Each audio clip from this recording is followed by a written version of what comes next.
अस्सलामु अलैकुम वरहमतुल्लाहि वबरकातुह। उम्मीद करते हैं कि आप लोग खैरियत से होंगे। दोस्तों, ये हुरूफ क़मरी और हुरूफ शमसी के बारे में हम बताएंगे, जो ख़ास तौर से एग्ज़ाम के अंदर पूछे जाते हैं। उर्दू कवायद हैं और आप लोगों से गुजारिश है कि आप लोग अगर उर्दू एकेडमी इंडियन को सब्सक्राइब नहीं किए हैं चैनल को, तो सब्सक्राइब कर लीजिएगा। इसलिए कि यही उर्दू कवायद के बारे में इसमें सारे वीडियो डाला हुआ है। आप लोगों से गुजारिश है कि आप उर्दू लिखना, पढ़ना और सीखना चाहते हैं तो उर्दू एकेडमी इंडियन को ज़रूर सब्सक्राइब कर लीजिएगा और लाइक कर लीजिएगा। और आप लोगों से गुजारिश है कि जो आपके साथी पढ़ने वाले हैं उन सभी के पास शेयर कर दीजिए, मेहरबानी होगी, ताकि दूसरे को भी भलाई उससे हो सके। देख लीजिए, उर्दू कवायद यानी उर्दू ग्रामर हुआ, हुरूफ क़मरी और हुरूफ शमसी, ये दोनों को हम समझ लेते हैं। पढ़ते हैं आप तो समझे होंगे, सुने होंगे हुरूफ क़मरी और हुरूफ शमसी, और नहीं समझते तो अच्छी तरह समझ लीजिए। हुरूफ क़मरी किसको कहते हैं? जिस हुरूफ में लाम की आवाज को तलफ़्फ़ुज़ में जाहिर की जाती है उन्हें हुरूफ क़मरी कहते हैं। क्या कहते हैं? उन्हें हुरूफ क़मरी कहते हैं।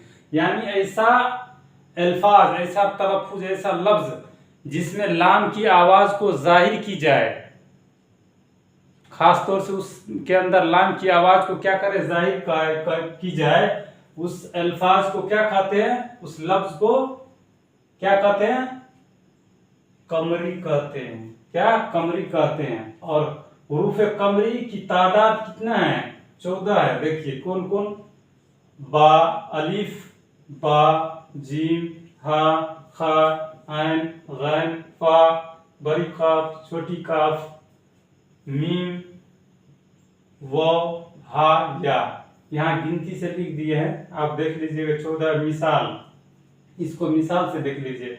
जैसे अल कमर, असदुल्ला गालिब, अल अमान, बैतुल माल वगैरह। इस तरह का कोई भी अल्फाज, कोई सा हर्फ आ जाए, अल्फाज आ जाए तलफ़्फ़ुज़ में, तो आप समझ लीजिएगा ये क्या है, जिसके अंदर लाम की आवाज को क्या किया जाता है, जाहिर की जाती है। और बाज़ जगह ऐसा रहता है कि लाम की आवाज को जाहिर नहीं की जाती, तो दूसरा लफ्ज हो जाएगा।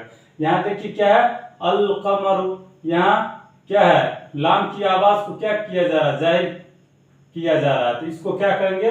हुरूफ क़मरी कहेंगे, हुरूफ क़मरी कहेंगे। और शमसी है, हुरूफ के बारे में समझ लेते हैं। हुरूफ शमसी अरबी जुबान में शान व इज्जत के लिए बाज अस्मा पर, अस्मा का मतलब होता है नाम पर, अलिफ लाम लगा दिया जाता है। और कुछ हुरूफ ऐसे होते हैं अगर उनसे पहले अलिफ लाम आता है तो तलफ़्फ़ुज़ में पढ़ा नहीं जाता, और लफ्ज की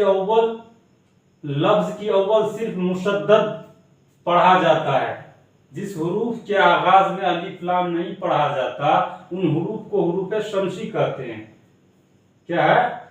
लिखा है, जिन हुरूफ के आगाज में, शुरू में, आगाज माना शुरू में अलिफ लाम नहीं पढ़ा जाता उन हुरूफ को क्या कहते हैं? हुरूफ शमसी कहते हैं, हुरूफ शमसी कहते हैं।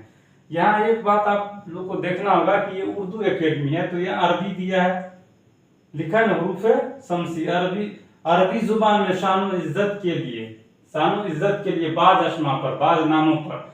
यानी अरबी को हमको इसलिए लेके चलना पड़ेगा कि उर्दू जो है अरबी और फारसी ही से वर्ड लेके उर्दू बनाया गया है। अरबी और फारसी ही से लिए, उसी से वो लेके वही वर्ड से लेके ये अरबी और फारसी से लेके उर्दू बनाया गया है। तो उनका जो कुछ वसूल है, कुछ जाब्ता है इसके अंदर आया हुआ है, तो उसको भी लेके चलना पड़ेगा। अरबी जुबान में शान व इज्जत के लिए बाज नामों पर अलिफ लाम क्या कर दिया जाता है, बढ़ा दिया जाता है। और कुछ हुरूफ ऐसे होते हैं कि अगर उनके पहले अलिफ लाम आता है, उसकी एक टाइटल है अरब की भाषा के, आता है अलिफ लाम आता है तो तलफ़्फ़ुज़ में पढ़ा नहीं जाता, और लफ्ज के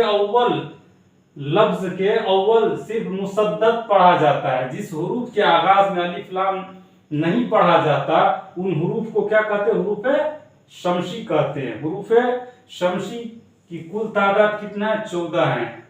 जैसे ता, सा, दाल, जाल, रा, जा, सीन, शीन, स्वाद, जात, ता, जा, लाम और नून।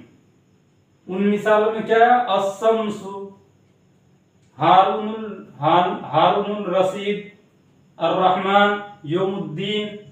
क्या है, यौमुद्दीन।